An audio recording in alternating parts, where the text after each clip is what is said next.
యెహోషాపాతు రాజు, తన సర్వసైన్యం ఉన్నారు, ప్రజలున్నారు, యాజకులున్నారు. ఏం చేస్తున్నాడు? వాయిద్యములు ఇచ్చి, ఇన్స్ట్రుమెంట్స్ ఏంటవి?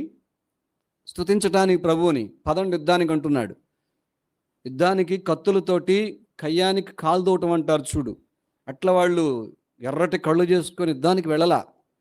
దేవుని స్తుతిస్తూ స్తుతిస్తూ స్తుతిస్తూ వెళ్ళారు యుద్ధానికి.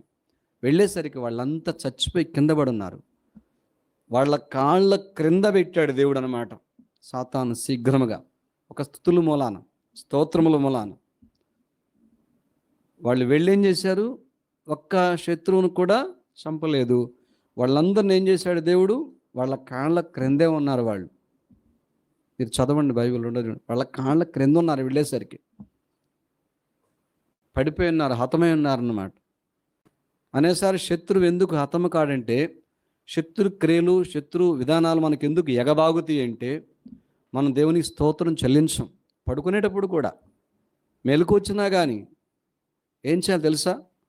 ఓ పొద్దున్న లెగుస్తా అప్పుడే చేస్తా, 5:30కి లెగుస్తా, 6ంటికి లెగుస్తా అప్పుడే చేస్తా, అప్పుడే కాదు. స్తోత్రంలో చెల్లించు, సాతాను సిగ్గుపడతాడు. ఎగబాకలేడు,